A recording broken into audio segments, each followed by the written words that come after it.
Welcome back to SFC Live. Sunderland have got a point on the road this evening against Rotherham United, and the game came alive in the last 20 minutes or so, didn't it? Well, it did, yeah. It needed to as well, didn't it, for us to get back into the game, really. And just chatting about there, did we have a bit of luck with the goal? Yeah, of course we did, yeah, but sometimes you need that. And I thought Jack Clark, give him credit, by the way, setting off especially, driving the team forward, getting him the ball out there time and time again, trying to get to the byline, trying to get us going, bit of energy into the performance, which wasn't there in that first half. We had a lot of the ball early on, first 15-20 minutes, probably had 300 passes before they laid a glove on us, and then out of nothing we got a little bit loose around the halfway line, give the ball away, and it just gave them that confidence then. And then we had a 5-10 minute spell where we looked a little bit unsure, passing game wasn't there, as I say, the energy wasn't there, and then straight after half time obviously we made the change, Mason Burstow comes on, and within a couple of minutes we find ourselves a goal down. Give credit to the boys if we want to give them some credit, got themselves back into it, got the point, as I say, 4 points from the 2 away games, and then we move on. Let's have a look at the action from the game then, and we can discuss some of the moments from the game. There wasn't much to go on the first half, but maybe Sunderland didn't do that enough. No, exactly that, yeah. Again, something I say too often about us, yeah, we're a nice footballing team in front of teams. You've got to mix it up at times, yeah, you've got to have willing runners in behind. As I say, from a defender's point of view, you're happy when you're seeing ball and man all the time in front of you, and I think we do that too often, and something we perhaps got to work on. People obviously talk about us not playing strikers or whoever it is, whether it's midfield runners. Dan Neil made a run early on, went in behind.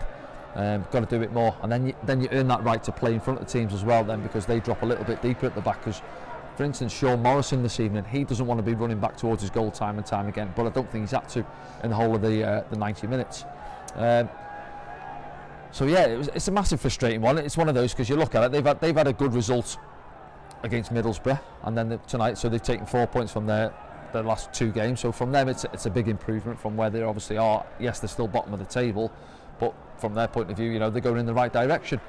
And then we've took how many fans did we have there tonight? Probably 1,500 behind the goal, and they'll see it as a massive disappointment that we barely work the goalkeeper as much as we should be doing really for all the ball we have in games.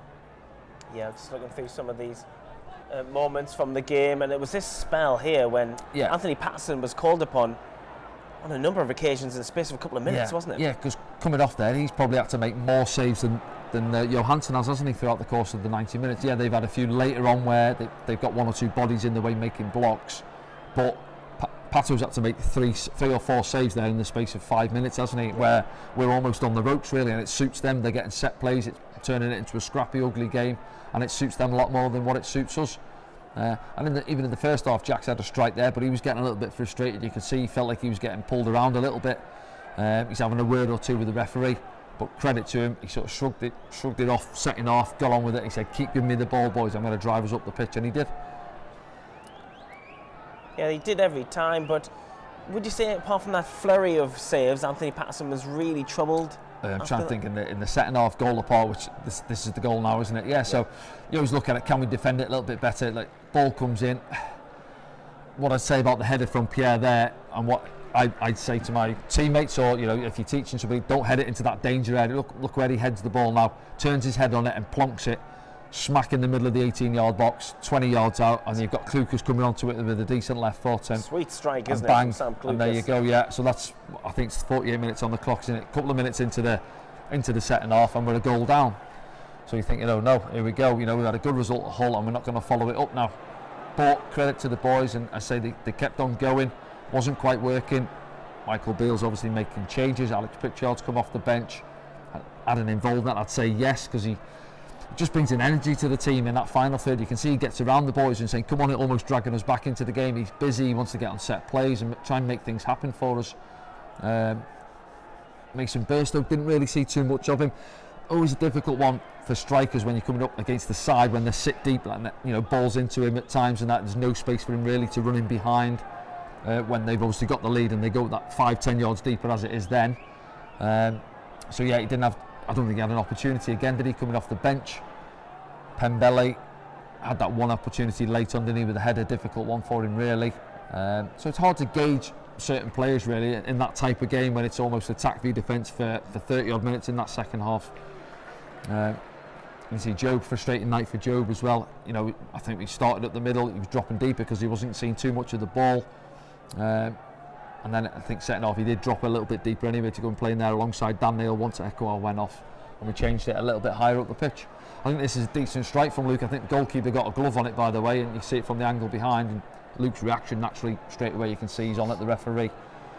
And here's the goal now, is it? Yeah. Yeah, it is, isn't it? Yeah, keeper comes.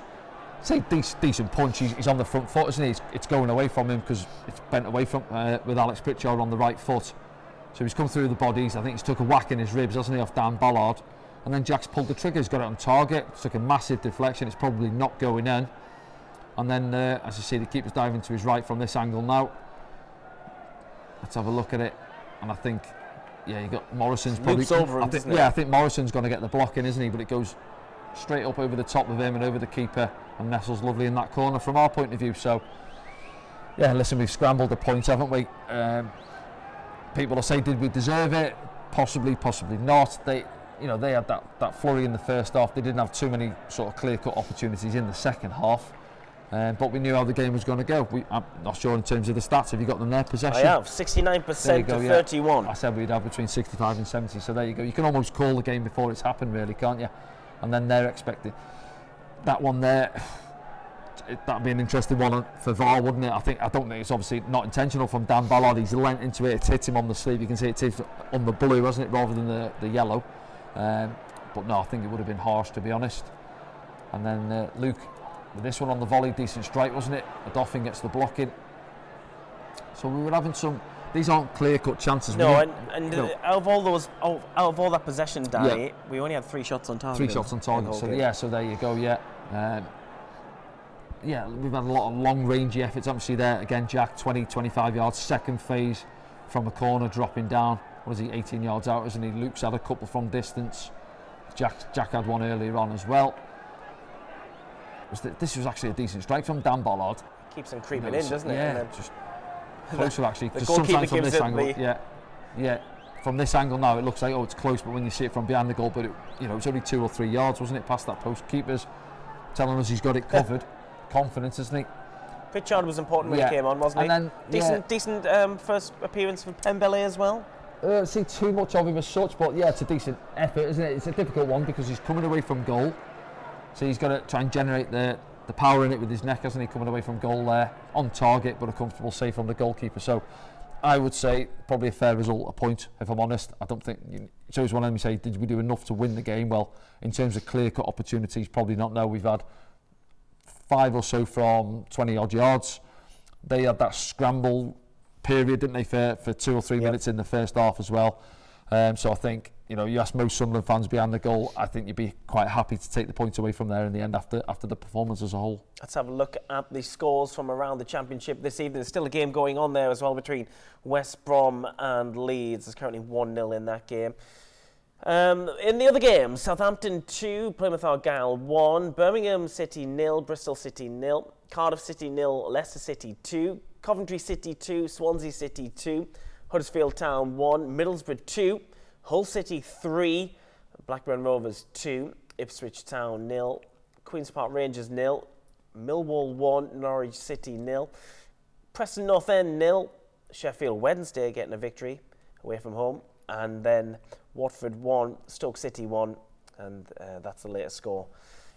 West Brom and Leeds United. A couple of pull out there, Danny. Obviously, Hull pulling away from us. I think it's been a good night for Southampton, hasn't it? As things stand, Leeds again slipping up. Ipswich, you'd have fancied them at home against Queen's Park Rangers, but that's the Championship, isn't it? Look at Middlesbrough there, lost where we've been this evening, picking up a result away at Huddersfield tonight, and Sheffield Wednesday winning as well. Sheffield Wednesday, yeah. So, Rotherham wouldn't have enjoyed that one too much. They're the closest in terms of where they are in the league, aren't they? So, yeah, topsy-turvy league, and we've just got to keep on plugging away, and still a lot of football to be played, isn't there? Let's see what it does to the league table as we stand here on Friday the 29th of December. Sunderland dropped to 7th because of Hull's win. They go above them. But we go again very soon, Danny, and that can all change in a week or so, can't it? Yeah, of course it can, yeah. Coming up against Preston, aren't we? Again, back at home after that 3-0 defeat at Coventry. You've got to try and put that right. Home form has been a lot better this season in terms of results. And then keep going, and then obviously you're coming through that period. Then obviously we've got Newcastle on the Saturday after that, and then hopefully it settles down a little bit more then, and you're looking at it again this evening. What's up with Patrick Roberts now? He didn't look good for him, holding his left knee there, ice pack on his left leg. Bradley Dack against Hull, so you've got a couple more bodies in the treatment room. It seems to be a revolving door again, as we've mentioned in the past, doesn't it? But obviously Pembele out there this evening, Adjilisi on the bench as well, so I think overall, just looking at the balance of play, I think you can't argue with the point. Some people might see it different to how I've seen it there, but I think a point is a fair result this evening. Let's see what the fans around the world have been saying on the hashtags, as we can bring one up. This is Chris, who said, are we trying to develop young players too fast? Can you do that? We mentioned it before, didn't we? You're looking at perhaps Jobe, your prime example. How do you develop players? It's getting them out there, giving them game time. People say, they're not ready. Well, when are they going to be ready? How do you get players ready? Yeah, it's that sort of circle, really, isn't it? Well, get them out on the pitch. They've got to get used to the environment. Championship football, it's a big, rough, tough league. Got coming up against the likes of Eves and Hugo, these types of players. And you've got to toughen these young lads up and get them out there and show their talents as well. You get some young lads who are fearless, and they take to playing in front of the 30, 40,000 crowds here at the Stadium Light. And how do you know if they're ready or not? Well, you only know if they're ready by giving them game time. So we've got a young squad. We've got the youngest squad in the league. We keep on talking about it. So in terms of the question there, is he asking maybe, do we think that we're playing too many young players at once? I'm not sure what sort of getting out in terms of that, really. But that's the squad we've got. You've got a sprinkling of maturity in there with obviously Alex Pritchard, Luke O'Nien, one or two others. But yeah, and they're not doing too bad, are they? Sat 7th in the table. I think maybe he's asking, can we go and maybe get a little bit more experience in there? Well, we'll find out in January. Again, I'm not saying you have to go and get someone who's 35, who's played 1,000 games, just maybe someone who's a year or two in the Championship, mid-20s. Would they help the team a little bit more? Possibly. Let's have a look at another thought here on hashtag Ask Danny. Carl's been in touch. What names would you bring in the January window? It's started already, Danny. We're off already. Who are you naming? Come on, where's your shopping list? Still a game or two to go. Shopping list's not been done yet so far. Right, maybe do for the next game. Listen, I've listed a few and they're doing okay at the minute. In terms of positions, I think I'm going to say the same as what the fans are saying as well, really, and what they're seeing. I think you look at obviously top end of the pitch.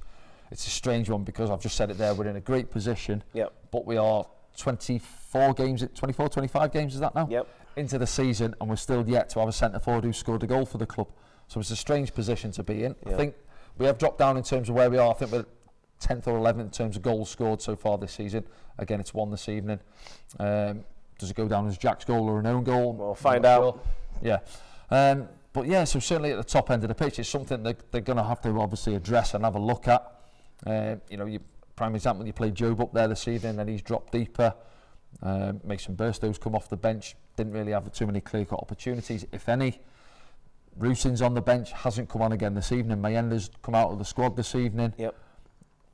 So something we'll look at there, and again, something if Corey's nowhere near it in terms of your experienced centre midfielder, then possibly go and have a look at getting someone in there with a little bit of experience just to shore it up and take that pressure off Dan Neil a little bit more, just allow Dan to go and play a little bit higher, where I think he can affect games a little bit more as well. Okay. Other than that, I think we're okay.